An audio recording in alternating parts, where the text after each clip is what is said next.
This Monday with Mounts blog has to do with semantic range. And the point of it is that all words have a semantic range. They don't have a range of meaning.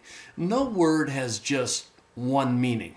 Words have a range of meaning. I like to talk about a bundle of sticks. A word is a bundle of sticks. In other words, each stick represents a slightly different meaning.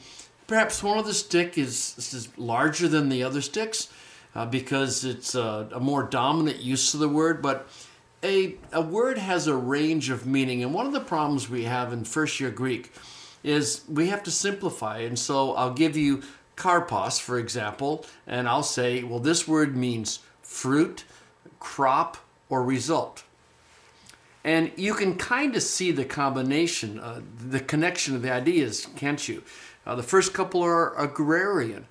If you have a apple tree, the result is apples. If you have a wheat field, the result is a crop. If you're using it in a non-agrarian setting, then you have the result.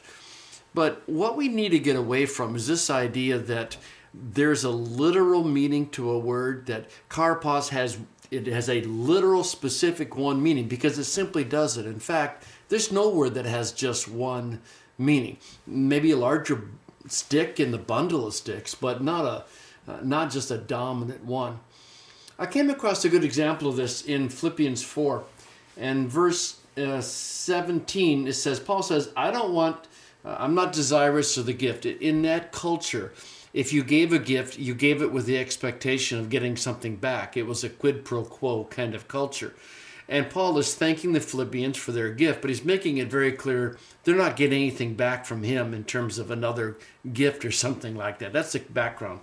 So he says, I am not desirous of the gift. I don't seek the gift, but I seek the karpos, that it may accrue, that it may grow to your logos. Well, if you take any of the normal meanings of the karpos there, it's not going to quite fit. And if you think about it, it's a culture, it's a financial context. It's money. But what he wants to say is that I want to see something grow relative to you. I'm not going to give you a gift back, but I want to see something grow. And you have this metaphor of fruit or crop, and you have a financial metaphor, but the problem is when you start trying to, how do you say that in English? All kinds of unexpected things come up. So for example, the NIV says, I desire that more, that's the definition of karpos there, be credited to your account. Well, that's pretty under translating it. More? Not really, but what they're trying to do is stay away from any idea that somehow the Philippians were going to make more money out of all of this.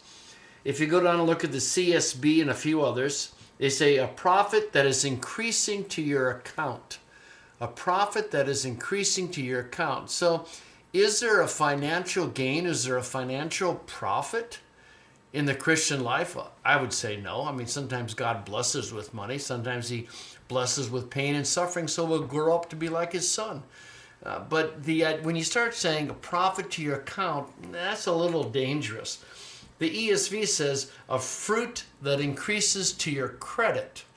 Well, see, they've kept the metaphor of the fruit and the financial with credit, but what does that mean? Fruit that increases to your credit. A credit card? The one of the sides of the ledgers and accounting, I don't know. The NET has credit that abounds to your account. And this was a bit of a mystery to me. The NLT, which normally does a really good job of interpreting metaphors and making them apparent, it said, I want you to receive a reward for your kindness. A reward for your kindness? I'm sorry. I like the NLT in many ways, but that's like, I have no idea where that comes from. But, well, other than they're trying to stay away from this idea that the Philippians are going to get something financial back because of their financial gift to Paul. But you can see a couple things there. One is you can see the semantic range. Karpos has a very wide range. Crop, fruit, an increase, something that you gain, the result of a process.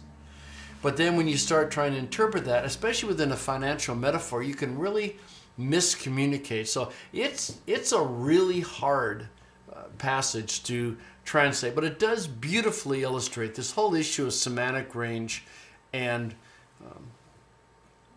how words flex in meaning in different contexts. It's a neat idea, though, isn't it? What Paul wants the Philippians to do is he wants them to get a reward, but the reward is not financial. That's the metaphor. But what he wants them is to grow up, to gain from it. And frankly, when you give, it is the actual giving itself, which is the profit, isn't it? That's where the real gain is. And if we are generous and we support the work of the kingdom of God with God's wealth that's under our control, then the actual giving is the reward. And then also when you get to see the results is also the reward as well. But anyway, it's a good passage in talking about semantic range.